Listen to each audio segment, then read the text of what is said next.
প্রিয় দ্বাদশ শ্রেণীর বন্ধুরা, আমি কল্যাণ চলে এসেছি তোমাদের জন্য সম্পূর্ণ নতুন আরেকটি ভিডিও নিয়ে। আজকের এই ভিডিওটিতে আমরা উচ্চ মাধ্যমিক তোমাদের যে জিওগ্রাফি রয়েছে সাবজেক্ট, সেখানে কৃষিকাজ অষ্টম অধ্যায়, এই কৃষিকাজ অধ্যায়ের কিছু গুরুত্বপূর্ণ এমসিকিউ নিয়ে আজকে আমরা আলোচনা করতে চলেছি। আজকের এই ভিডিওটিতে যে কোশ্চেনগুলো তোমরা দেখবে সেগুলো প্রিভিয়াস ইয়ারে কোনো না কোনোভাবে এসেছে এবং আসার সম্ভাবনা খুব প্রবল রয়েছে এমন কিছু কোশ্চেন অ্যান্সার, এবং এমনভাবে সেই অ্যান্সারগুলো আমরা এখানে উপস্থাপন করেছি তোমাদের সামনে। যাদের পড়া হয়ে গেছে তারাও নিজেদেরকে যাচাই করে নিতে পারবে যে তোমাদের কতটা এই সাবজেক্টের কোশ্চেন অ্যান্সারগুলো মনে রয়েছে। তো চলো আর দেরি না করে আজকের ভিডিওটা শুরু করা যাক।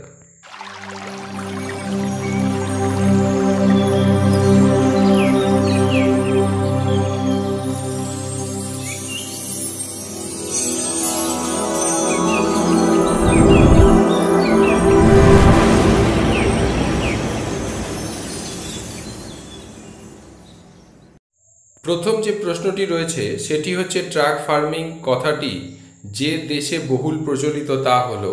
এখানে চারটে অপশন রয়েছে: মার্কিন যুক্তরাষ্ট্র, ব্রাজিল, ভারত আর Canada.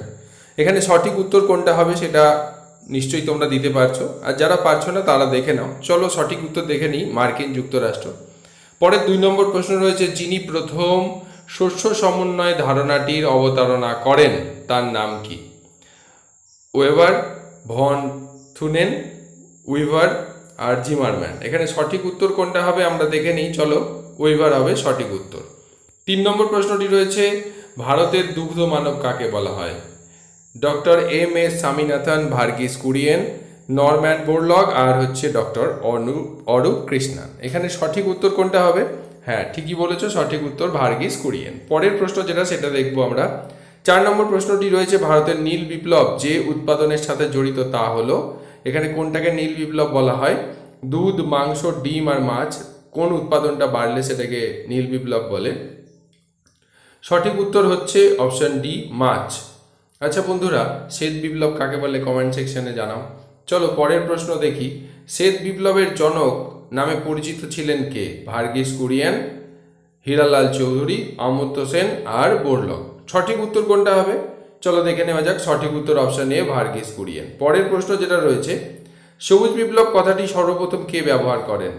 Doctor Norman Ernst, doctor হাসার, উইলিয়াম এস গ্যাট, ডক্টর বোরলগ। সঠিক উত্তর কোনটা হবে? চলো বন্ধুরা দেখে নেওয়া যাক। সঠিক উত্তর হবে অপশন সি, উইলিয়াম এস গ্যাট। খেয়াল রেখো কিন্তু, সবুজ বিপ্লব কথাটা সর্বপ্রথম কে ব্যবহার করেন। চলো পরের প্রশ্ন দেখি। পরের প্রশ্ন রয়েছে: যে কৃষি ব্যবস্থায় নিকটবর্তী শহরে বিক্রি করার উদ্দেশ্যে ফুল, শাকফল আর শাকসবজি চাষ করা হয় তাকে কি বলে? মিশ্র কৃষি, উদ্যান কৃষি, বাগিচা চাষ আর ব্যাপক চাষ। এখানে সঠিক উত্তর কোনটা? চলো দেখে নিই। 7 নম্বর প্রশ্নের সঠিক উত্তর হচ্ছে উদ্যান কৃষি, হর্টিকালচার। পরের প্রশ্ন যেটা রয়েছে: স্থানান্তর কৃষি ভারত এবং বাংলাদেশে যে নামে পরিচিত তা হলো ঝুম চাষ, লাদাং, তমরাই আর রোকা। এখানে সঠিক উত্তর কি হবে? ভালো করে খেয়াল রেখো বন্ধুরা, স্থানান্তর কৃষির কথা বলা হয়েছে। সঠিক উত্তর হচ্ছে অপশন এ, ঝুম চাষ। পরের প্রশ্ন যেটা রয়েছে: শুষ্ক কৃষি যে সকল অঞ্চলে প্রচলিত সেখানে বার্ষিক বৃষ্টিপাত সর্বাধিক বৃষ্টিপাতের পরিমাণ কত? শুষ্ক কৃষি মানে বেশিরভাগটাই জলসেচের ওপর নির্ভর করে। 75 সেন্টিমিটার, 25 সেন্টিমিটার, 100 সেন্টিমিটার আর 50 সেন্টিমিটার। সঠিক উত্তর হচ্ছে অপশন ডি, 50 সেন্টিমিটার। পরের প্রশ্ন রয়েছে: যে শস্যকে কেন্দ্র করে ভারতে সবুজ বিপ্লবের প্রথম সূত্রপাত হয়েছিল সেটা কোন শস্য? ধান, ডাল, গম, তৈলবীজ। সবাই সঠিক উত্তর দিতে পেরে গেছো নিশ্চয়ই। অপশন সি, গম হলো সঠিক উত্তর। তো বন্ধুরা, আমাদের এই প্রথম 10টা প্রশ্ন শেষ হলো। এবার পরের 10টা দেখে নেবো। তো তার আগে একটা ছোট্ট কথা বলি যে তোমরা যারা এই চ্যানেলে নতুন তারা অবশ্যই চ্যানেলটি সাবস্ক্রাইব করে নাও, পাশে থাকা বেল আইকনটা প্রেস করে দাও, তোমার বন্ধুদের সাথে ভিডিওটি শেয়ার করো যদি ভালো লাগে অবশ্যই, আর একটা লাইক করো। আর একটা কথা, যে আমাদের চ্যানেলে কিন্তু প্রিভিয়াস ইয়ারের বিভিন্ন সাবজেক্টের প্রশ্ন উত্তর রয়েছে, সেগুলো চাইলেও দেখে নিতে পারো। তোমাদের যাদের নিউট্রিশন সাবজেক্টটি রয়েছে তারাও আমাদের চ্যানেলে প্রিভিয়াস 2-3টে বছরের এবিটিএ টেস্ট পেপার সলভ রয়েছে, এমনকি বিভিন্ন অধ্যায় ভিত্তিক প্রশ্ন উত্তর করা রয়েছে, সেগুলোও চাইলে দেখতে পারো। তাতে আশা রাখছি তোমরা খুবই উপকৃত হবে। চলো পরের অংশটা দেখে নেওয়া যাক। আমাদের 11 নম্বর যে প্রশ্নটি রয়েছে সেটি এবার আমরা দেখব। 11 নম্বর প্রশ্নটি রয়েছে: মোট চাষের জমি প্রকৃত চাষের জমির অনুপাত শতকরা হিসাবে প্রকাশ করলে তাকে কি বলা হবে? শস্য সমন্বয়, শস্য প্রগাঢ়তা, শস্যাবর্তন, শস্য কেন্দ্রীভবন। সঠিক উত্তর কোনটা হবে? 11 নম্বর, শস্য প্রগাঢ়তা।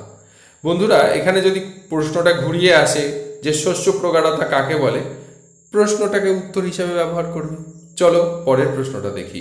পরের প্রশ্ন রয়েছে, নির্দিষ্ট কোনো কৃষিক্ষেত্রে বা জমিতে ধারাবাহিকভাবে বিভিন্ন শস্যের পর্যায়ক্রমিক চাষকে কি বলা হয়? শস্যাবর্তন, শস্য প্রগাঢ়তা, শস্য কেন্দ্রীভবন, শস্য সমন্বয়। খুবই ইজি একটা চ্যাপ্টার, অল্প কয়েকটা মাত্র প্রশ্ন আছে, দেখে নিলেই 2 মার্কস ইজিলি চলে আসবে। চলো সঠিক উত্তর দেখে নিই। শস্যাবর্তন, অপশান এ সঠিক উত্তর।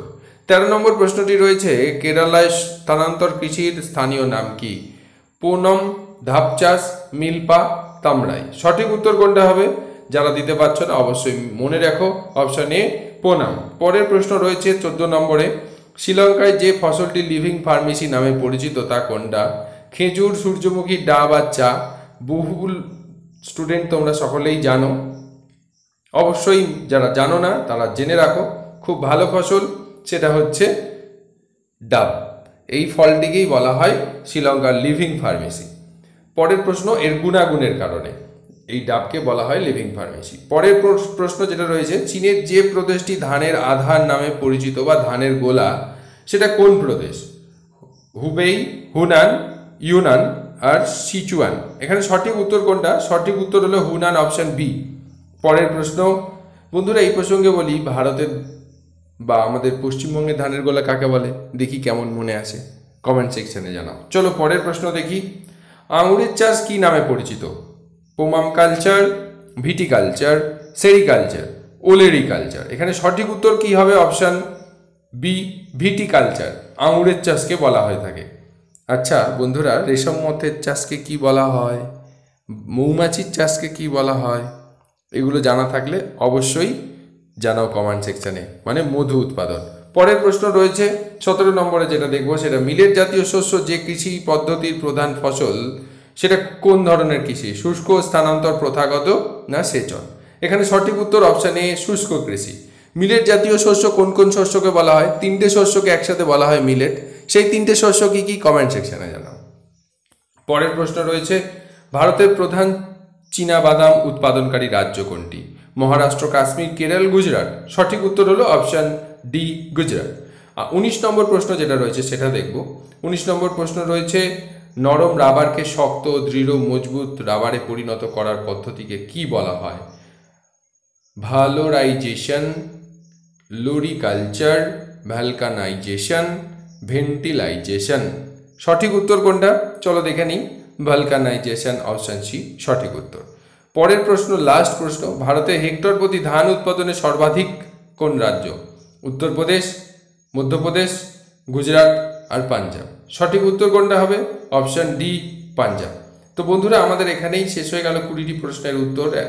একে একে আমরা দেখে নিলাম। যাদের পড়া হয়ে গেছে তারা এইভাবে নিজেদেরকে যাচাই করতে পারো। ভিডিওটি মাঝে মাঝে চালিয়ে কতটা মনে আছে সেগুলোও দেখতে পারো। তাই অবশ্যই তোমার সাবস্ক্রাইব লিস্টে এই চ্যানেলটিকে রেখে দাও এবং মাঝে মধ্যে ভিডিওটি চালিয়ে দেখো। আমাদের চ্যানেলে আরও অনেক ভিডিও দেওয়া রয়েছে যেগুলো তোমার পড়াশোনার কাজে আসবে বলে আমার মনে হয়, সেগুলো চাইলেও দেখতে পারো। ভিডিওটি যদি ভালো লাগে তাহলে অবশ্যই লাইক করো, চ্যানেলে নতুন হলে চ্যানেলটি সাবস্ক্রাইব করে পাশে থাকা বেল আইকনটা ক্লিক করে দিয়ে আমাদের এই চ্যানেলের সদস্য হয়ে যাও। আজ এই পর্যন্তই, আবার দেখা হচ্ছে আগামীতে। টাটা।